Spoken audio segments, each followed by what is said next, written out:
Palagi ko ding nababasa ang mga tanong na ito sa comment section na kung ano daw ba ang ibig sabihin ng one piece or two piece na nakalagay sa kanilang ticket para sa kanilang check-in luggage.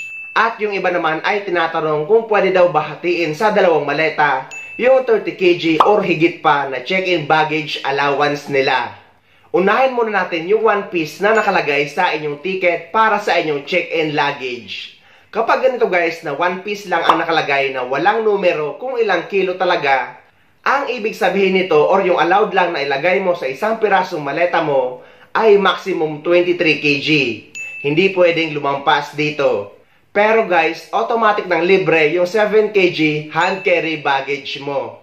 Kapag 2 piece naman ang nakalagay sa inyong ticket na wala ding numero kung ilang kilo, ang ibig sabihin din nito or ang allowed lang na ilagay sa inyong check-in baggage ay 23 kg or maximum 23 kg kada isang piraso. So yung dalawang maleta nyo guys, maximum 23 kg kada isa. Hindi pwedeng sumobra dahil guys, magbabayad kayo ng excess baggage charge. May nagtanong naman, paano daw kung maliit yung isang maleta? Pwede daw bang hatiin yung total na 46 kg sa tag 23 kg na check-in luggage? Ang ibig niya sabihin guys, dahil nga ang sinabi natin na tag 23 kg yung tag isang maleta na dalawang peraso, pwede daw ba niyang gawin na yung isa ay 30 kg at yung isa ay 16 kg? Dahil nga maliit yung isang maleta. Ang sagot guys, dahil nga 2 piece lang yung nakalagay sa inyong check-in luggage at maximum 23 kg lang ang pwede nyong ilagay, ay hindi nyo ito pwedeng gawin. Dahil nga guys, kada isang maleta ay 23 kg lang ang maximum. Pwedeng bumaba, pero hindi pwedeng sumobra. So, kung maliit yung isang maleta nyo, ay magsasakripisyo kayo ng kg nyo or ng kilo na hindi nyo madadala.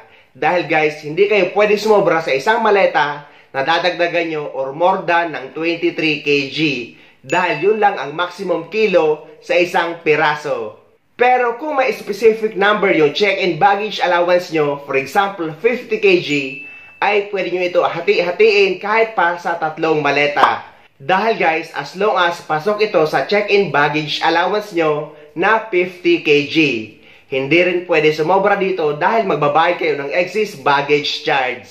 So sa mga nagtatanong kung pwede daw ba hatiin sa dalawang maleta yung 30 kg or higit pa na check-in baggage allowance nila, ang sagot guys ay pwedeng-pwede as long as may specific number na nakalagay.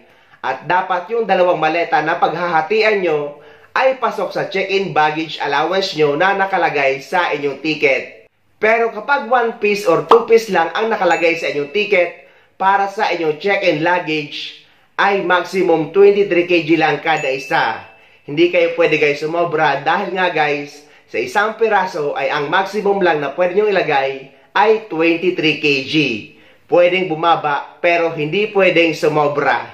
Kahit pa maliit yung isang maleta nyo, hindi rin kayo pwedeng dumagdag ng isa pang maleta para makumpleto yung 46 kg.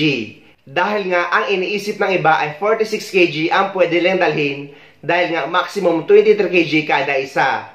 Nagkakamali kayo guys dahil nga ang binabasihan dito ay yung 2 piece baggage allowance na may maximum 23 kg lang na pwede nyong ilagay kada isa. So ayun guys, sana may nakuha kayong idea at sana nakatulong ang video na ito sa inyo. At sa mga hindi pa dyan nakasubscribe sa channel ko, please don't forget to subscribe my YouTube channel and please click the notification bell para lagi kayong updated sa mga upcoming videos na gagawin ko tungkol sa mga updates sa ating mga OFW. Mula dito sa Dubai, maraming salamat. See you next time.